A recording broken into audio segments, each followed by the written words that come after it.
Hi, this is Len Furman, and welcome to the Sports Time Traveler. Today we have a very special episode. It's titled Navy versus Army 1963, a tribute to JFK. On Pearl Harbor Day 1963, the most meaningful Army-Navy game ever took place. Introduction from the Sports Time Traveler. My great friend, the Giffer, is recovering nicely from major surgery. He's been in my thoughts and prayers for the past 6 weeks, since the night he texted his group of best friends that he required an urgent operation. When I called him later on that same night that he broke the news to us, he was emphatic that I have to follow Navy's 1963 football team. The Giffer had graduated from the Naval Academy himself and spent several decades serving our country. So in honor of my pal of nearly 50 years, I jumped into the sports time travel machine and started covering Navy's football games week by week. This week, I had to travel virtually again to Philadelphia on December 7th, 1963, to experience the Army-Navy game. For anyone who yawns at the mention of one of the seemingly antiquated armed forces football battles, take notice. This game in 1963 was one that should never be forgotten, for the Army-Navy game of 1963 was no ordinary contest. And now I humbly tell the tale of what I experienced on this incredible virtual trip to Philadelphia in 1963. And before I begin, I want to say thanks, Giffer. If not for you, I might have missed one of the great stories in sports history. And please continue to get well soon. And now we begin. Navy versus Army 1963, a tribute to JFK. Philadelphia, December 8th, 1963. I'm back in time virtually in the city of brotherly love, where yesterday was the 64th meeting of the Army and Navy football teams. The game was held before 102,000 at Philadelphia Stadium. The game was played on Pearl Harbor Day. This marks the first time that the Army-Navy game has ever been played on that infamous day. It was not played on Pearl Harbor Day by design, however. It was postponed from its original date on November 30th due to the assassination of President John F. Kennedy on November 22nd. There was some doubt whether the game would be played at all due to the 30-day mourning period in effect in all federal establishments. But a joint statement by the Secretary of the Army and the Secretary of the Navy on November 26th, which appeared in newspapers around the country, read as follows. President Kennedy's family requested the game be played. The game will be dedicated to his memory. So the game was played as a tribute to the fallen president, and all the traditional festivities associated with the game were canceled. The late President Kennedy. I have learned in my travels back here in time that President Kennedy had been very much looking forward to attending the Army-Navy game on November 30th, the original scheduled date. Having served in the Navy in World War II, President Kennedy was a Navy football fan. President Kennedy had attended the last 3 Army-Navy games. In 1960, he was here as the president-elect, and in 1961 and 1962, he attended as President of the United States. In none of those 3 years was Navy ranked as high as they are now. Navy was the clear number 2 team in the country coming into yesterday's game.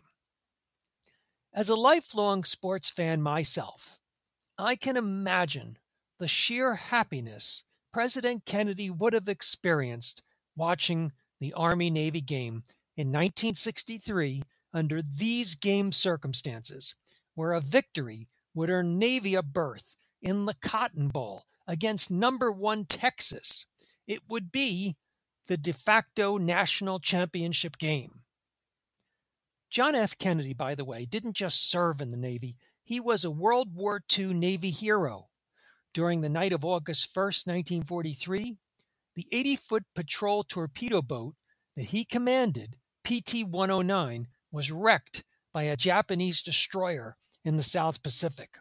Kennedy saved one of the crew members, tugging him along as he swam 3.5 miles to the nearest island. The situation. From a pure football point of view, the magnitude of this game can't be understated. 2 weeks ago, just prior to the disruption in sports due to the assassination, the top 5 teams in the college football AP poll looked like this. Number 1, Texas, 9-0, 45 first-place votes. Number 2, Navy, 8-1, 6 first-place votes. Number 3, Mississippi, 7-0-1. Number 4, Michigan State, 6-1-1. Number 5, Pittsburgh, 7-1. Since that time, number 1 Texas won a come-from-behind thriller over unranked Texas A&M 15-13. In that game, Texas was behind 13-3 going into the fourth quarter. Number 3 Mississippi tied unranked Mississippi State in their final game of the season 10-10. And number 4 Michigan was shut out by number 8 Illinois 13-0. Illinois is led by All-American Dick Butkus. Number 5 Pittsburgh defeated Miami 31-20. As a result, the latest AP poll looks like this. Number 1 Texas 10-0, 42 first-place votes. Number 2 Navy 8-1, 8 first-place votes. Number 3 Illinois, jumping all the way up from 8th place to 3rd, 7-1-1. Number 4 Pittsburgh 8-1, 1 first-place vote. And number 5 Auburn 9-1. Texas, which has played its final game, has now earned a spot in the Cotton Bowl. Navy, as the clear number 2 team, now needs to defeat Army to be assured of their invitation to play Texas in the Cotton Bowl. Technically, here in 1963, the national champion will be recognized after next week's poll comes out. But from my perspective, a Navy win would set up a true national championship contest in the Cotton Bowl in Dallas on New Year's Day.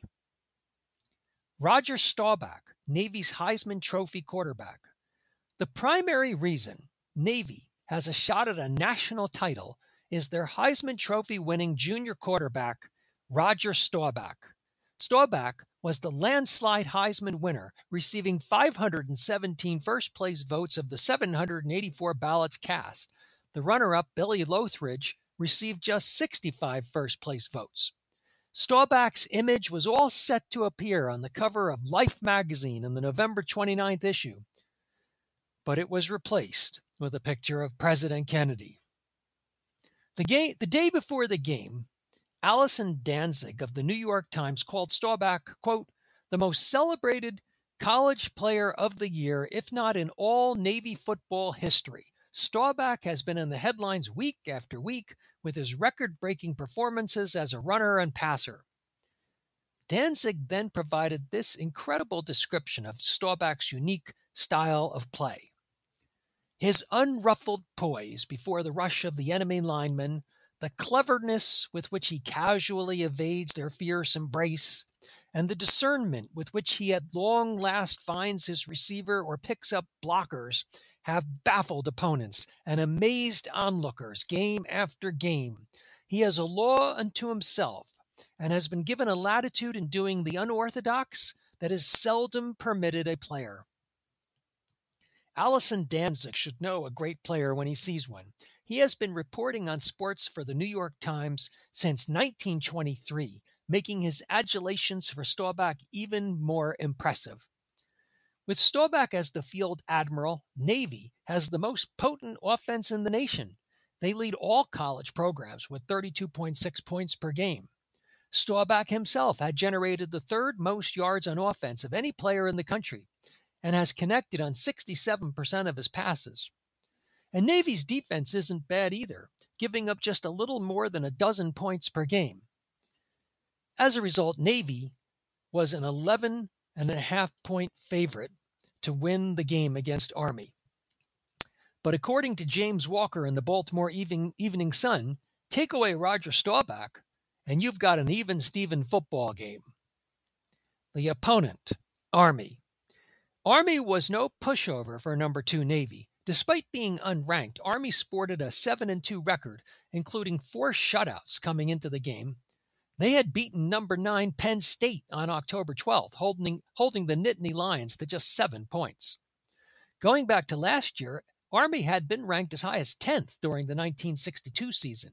And just a few years ago, Army was the number 1 team in the nation for 2 weeks in October 1958.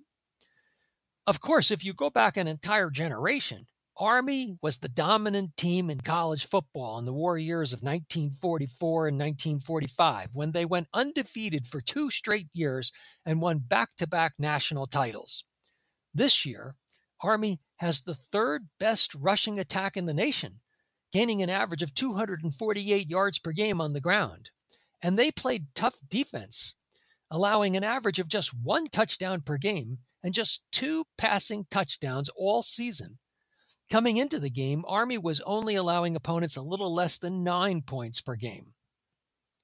Army quarterback Carl Stickwell doesn't pass much, only 87 times in 9 games. But Danzig in the New York Times wrote, Stickwell has great speed and is a dangerous runner. He is a knowing field general. Danzig then summed up Army's prospects against Navy. Army is one of the few teams on the Navy schedule that can match the middy's speed. The cadet line is quick and strong. Army's hopes rest upon the ability of the line to measure up to its full potential in blocking for its runners and putting pressure on Staubach. The game. The Army-Navy game in 1963 was on national TV on CBS at 1 p.m. Eastern Time. It was immediately followed by the Packers at the Rams at 4:15 Eastern Time. You can watch the entire Army-Navy game of 1963, as I did, in the coach's video that I've included in the written version of this article on Substack. Here's my recap of the game. At the 3:05 mark on the video, watch the fascinating warm-up drills by Army as they quickly practice moving from the huddle to the snap repeatedly. At 3:45 on the tape, you see the flag flying at half-mast, and all 102,000 people in the stadium standing silently at attention for the tribute to President Kennedy. The game opens with Navy receiving and Army stuffing them on 3 consecutive runs. The Army line won the first battle, and Navy had to punt the ball away. Army then engineered a long drive for a touchdown at the 11:30 mark on the video. Army quarterback Carl Stickwell scored the touchdown on a 10-yard keeper, bulldozing through 3 Navy defenders at the goal line. On Navy's second possession, quarterback Roger Staubach, the Heisman Trophy winner, threw an interception on his first pass of the game. You can see it at the 12:50 mark on the video. Army then took over at the Navy 40, and they grind out 5 running plays before losing the ball on a fumble at the Navy 30. Staubach then throws a sensational pass on the run at the 15:10 mark on the video that puts Navy deep in Army territory as the first quarter comes to a close. Army 7, Navy nothing, end of the first quarter. At the 17:45 mark on the tape, watch as Staubach tries to run it in on 4th and goal from the 1-yard line and is stopped. Army then takes over, but was only able to get the ball out to the 20-yard line before they have to punt it back to Navy. Now Staubach goes back to work, and this time he is not denied. Watch at the 21:05 mark as Roger drops back from the right hash mark at the Army 32, rolls left all the way to the left hash mark, stops, turns, and throws back across the field to the right sideline for a touchdown that ties the game at 7. But wait, it's called back for holding.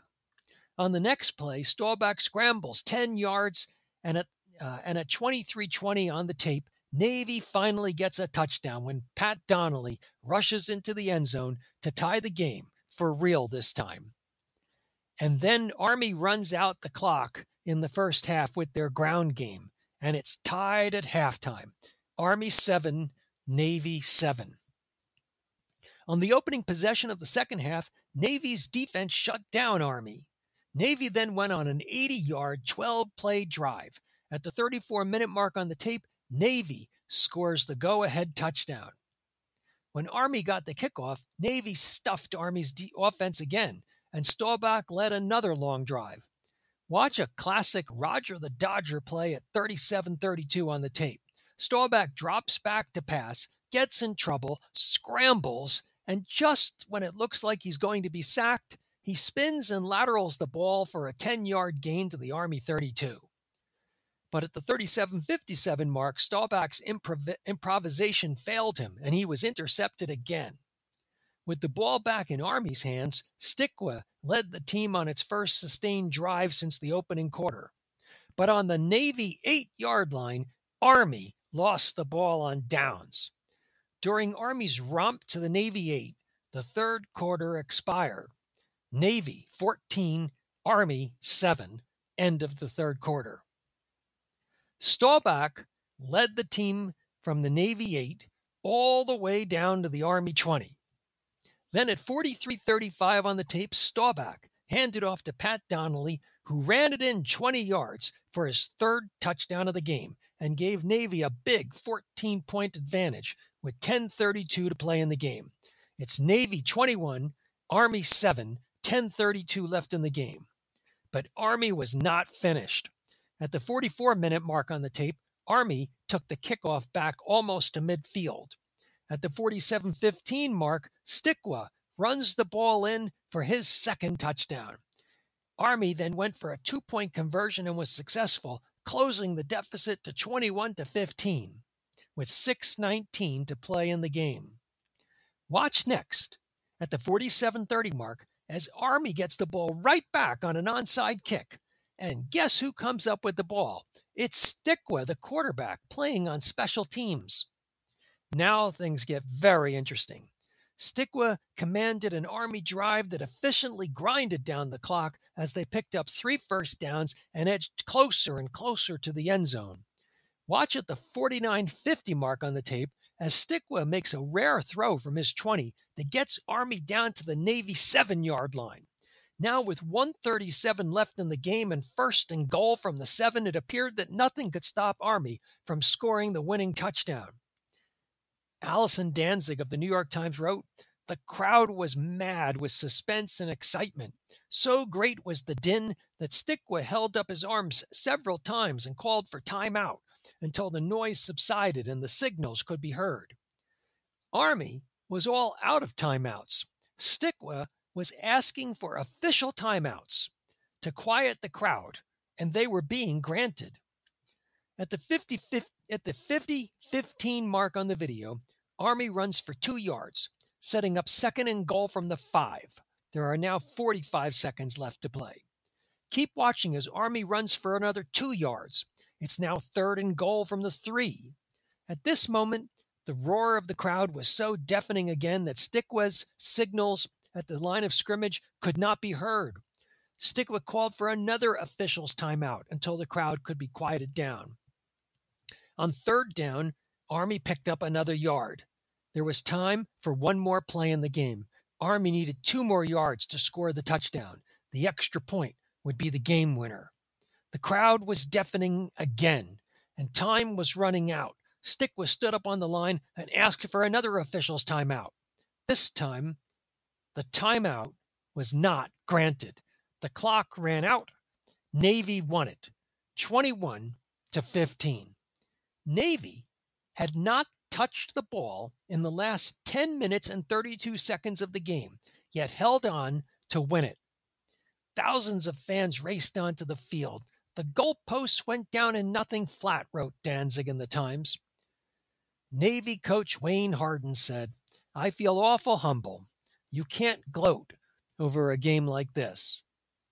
Although Navy had won it 21-15, statistically the game was nearly even, with Navy gaining 289 yards of offense to 274 for Army. On to the Cotton Bowl. Navy has now punched their ticket to the Cotton Bowl in Dallas for a New Year's Day showdown with number 1 Texas. Postscript. It struck me, after watching Navy hold on to win the game, that perhaps President Kennedy, if he had been alive, would have gone to see the Cotton Bowl game on New Year's Day 1964. I did some further time traveling back to 1961, the last time that Navy was invited to a bowl game, to see if President Kennedy had attended that game. Sure enough, on January 2, 1961, President-elect Kennedy, he would be inaugurated 3 weeks later, attended the Orange Bowl game to see number 4 ranked Navy take on number 5 Mississippi. The Miami Herald reported on January 3, 1961, quote, "With a loyalty born of his own combat Navy service, Kennedy pulled hard for Navy," end of quote, in that Orange Bowl game, which Missouri won 21-14. This makes me certain that had he lived, President Kennedy would have traveled to Dallas again 6 weeks after his last trip to root for Navy to win a national title. To watch Navy compete for a national title during his time as president would have been one of the great moments in the life of John F. Kennedy. Think about that. In that same city, Dallas, Texas, where President Kennedy had the worst day of his life, he really should have experienced one of the best days of his life. He really deserved to experience one of the best days of his life. As a sports fan, I have a profound sadness as I ponder this should have been case. Thanks for reading. That's all for now.